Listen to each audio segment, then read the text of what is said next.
Cal State Fullerton Sports Media Assistant Director Rafael Guerrero here with Women's Volleyball Head Coach Carolyn Zimmerman. Carolyn, thank you for joining us today. Thank you, Rafael. All right, let's get started right away with all the new faces on the team for the second straight year, really. You've got almost a brand new team. How have you seen the team mesh so far in the time that you've had them? Well, I think, to be quite honest, the team has been meshing well before, we arrived on August 8th for our first team meeting and dinner. The returners, they're very committed, and by June, they were already back training on their own, playing open gyms, lifting, doing everything that they can on their own to just prepare for the next season. And when the newcomers came, the nice part is that a lot of them live locally, and some of them also went to summer school, so it really kind of removed any barriers and allowed the team to begin the bonding process early. They started some team building activities kind of on their own, had some outings that they initiated, which were a lot of fun for them. And so by the time we got them, they were very well acquainted with one another. There wasn't really anybody needing to get to know, another teammate. They were, at least 4 weeks familiar with them. And that's really helping with the transition. Not just on the court, you've also got some new faces on the bench. What are the new assistants, Kevin Hitt and David Butler? What do you expect them to bring to the team this year? Well, I think right off the bat, it was challenging to hire two coaches at the same time, not necessarily knowing what one was going to be capable of over another.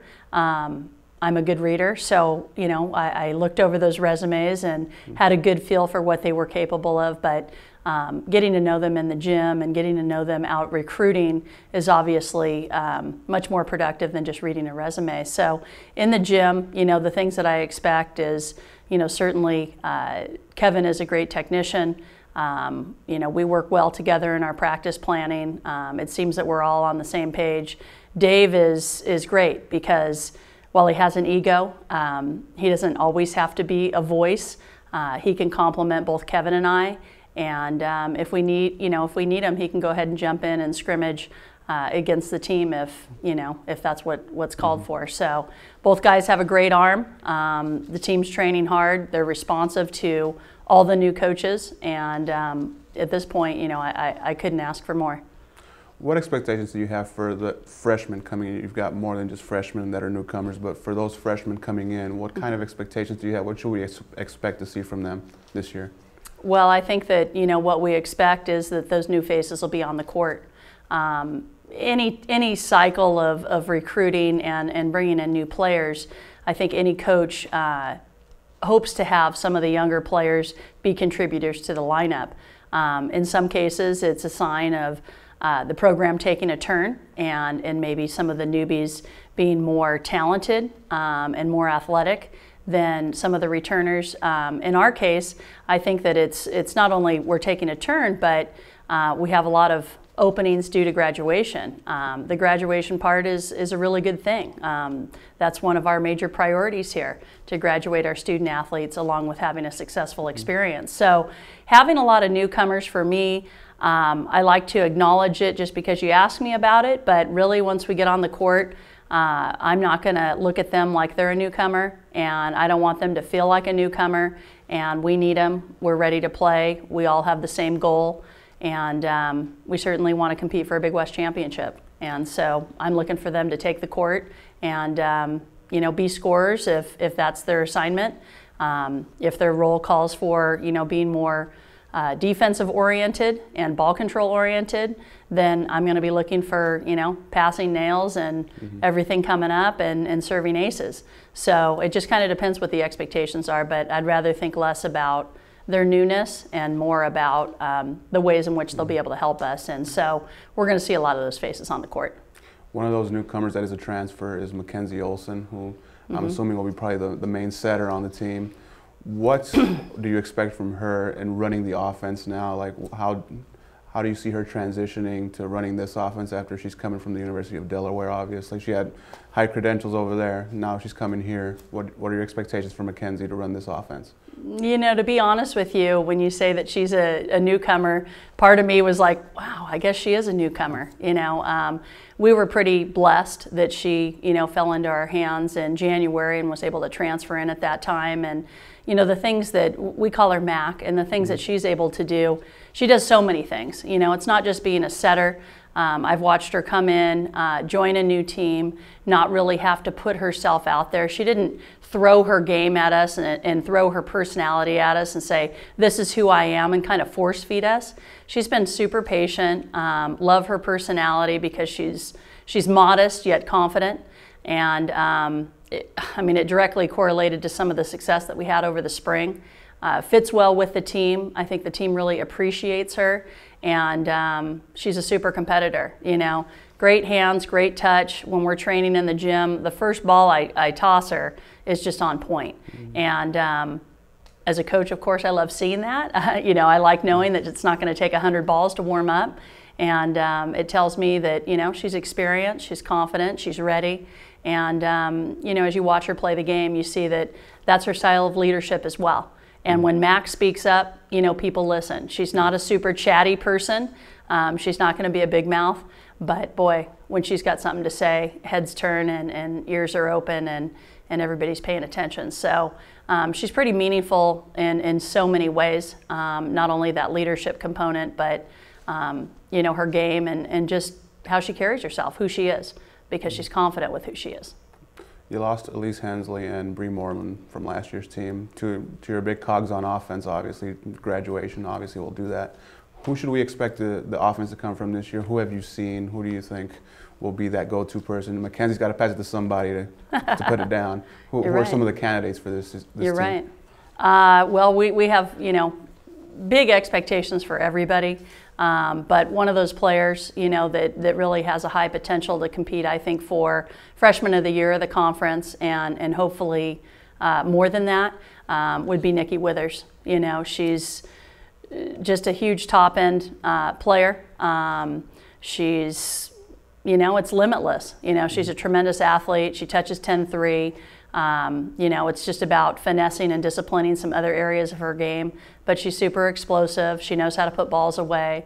You know, we need to get her to be a little bit more low error, super comfortable when ball's on net, as most players are, but she crushes balls, and one of the best players I've seen at Cal State Fullerton coming in as a freshman. So, you know, will she be the best player that ever played at Cal State Fullerton? You know, I can't see that far ahead, but she's a pretty darn talented young woman. And we're pumped to have her. In addition to her, you know, Steph Buss will definitely be competing in the middle. Too, an excellent athlete, a high jumper, and a quick arm. Excellent off of 1 foot, so we'll be looking to see some action from her behind the setter. Very capable of scoring, good blocker. So she's a pretty sound addition. And then on the left side pin, you know, we're probably looking at a couple different players. Megan Kurz, who's a junior transfer from Grossmont. She's just, you know, just been a stud. You know, every day her junior college coach texts me, you know, to find out kind of how things are going, and I just, every day I have a really positive comment with what's happening in the gym, and so I've been really impressed with Megan. And then Caitlin Nielsen, you know, another workhorse, just making things happen, great arm, super explosive, and an exciting player. So we're pumped up about that. You know, in addition, we have some other players that are kind of looking to find their niche. We're only about 5-6 days into practice, so you know, future roles are still unfolding. But you know, we're kind of trying out Allie Forsberg on the right, in addition to the middle. So we have a possibility of having her help us in 2 positions. But really, I mean, the group that I just mentioned. Tremendous athletes. They're very capable of playing left or right. If we needed to option a middle, they could handle it. So we're excited. And one of your returners, Holland Crenshaw, obviously manned the middle last year. What are your expectations for her, not just on the court, but maybe taking a more of a leadership role this year? Well, she's willing to lead, you know, and what we saw from freshman to sophomore year with Holland was tremendous, to say the least. She went from very little offensive productivity, and there was not huge expectations with her being a freshman at that time. We had a lot of returners and upperclassmen that could kind of shoulder that responsibility. But between freshman and sophomore year, I mean, she just exploded on the offensive end. We kind of teased her. There were certain numbers that she'd hit that it would be hard for her to break that number to get more kills. But I think she's super capable of 14 kills on any given night, hitting over 350. Would love to see her in the top 10 in blocking in the conference and beyond. But as a leader, we already know that she was comfortable handling that responsibility of being the 1, 2, or 3 scorer for the team. On the flip side, she definitely has stepped into a captain's role, and she stepped into that role during our winter break. And I mean, she's a team player. She not only wants to experience a positive experience, but she wants to create a climate and a team culture that everybody's going to enjoy, full of lots of winning. So whatever I've asked of her in terms of her leadership, she's been more than willing to step up and do. But going forward, I would say that, more to expect on the offensive end. Let's look for her to be doing some more blocking. I think that the expectations just automatically go up between her sophomore and junior year, and would love to see her all conference this season. That'd be sweet.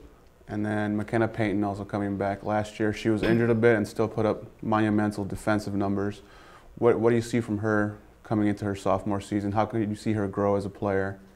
She's just an animal back there, super feisty. She's got a competitor mentality. She's got kind of an intimidating demeanor. She's built just like a brick house, just super strong. And I look for more than what she did last fall. It was unfortunate that she experienced a couple of injuries last season, and still, like you said, contributed the way she did.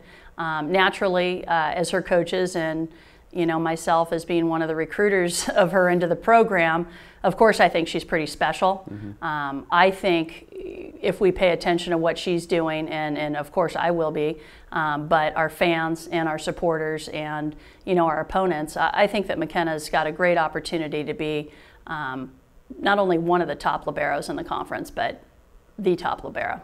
So lots of good things to come from that position, and we tend to expect it here at Fullerton because we've been blessed with some talented performers back there. And lastly, the season's coming up August 29th with the Titan Classic kicking it off. How do you see the non-conference portion of your schedule getting your team ready once Big West Conference play begins? Sure. I see it being a blend, and it's really a blend of teams that are must-wins and teams that are going to be challenging for us. I don't think that on one end we may have a weekend where there's a few more gimmies, but let's be real. You don't just walk in the gym and things happen. You've got to take care of business, and I think we have some opponents on our schedule that we're capable of doing that. I think going forward as we move into week 2, week 3, and on to week 4, we're challenging ourselves with some pretty high RPI teams, some teams that are very capable year in and year out of 20-plus wins. And, some of those will be great opportunities to win, and some of those will be great wins, And so I think it will very well prepare us for what we're going to be facing in the Big West. I can't imagine that we won't have seen all that we can see before we go to Big West play. I don't think that any of our Big West opponents will necessarily have something that surprises us or we haven't seen this season, because I think as you look at our preseason schedule, you notice that we're playing some teams that are definitely top 50 RPI, top 75 RPI, and even to the top 125 RPI. You're talking about quality programs, and that's what our preseason looks like, and I hope our fans enjoy it. I know our players will, and we're looking to get some W's. All right. Thank you very much, Head Coach Carolyn Zimmerman, joining us today. Thank you for your time.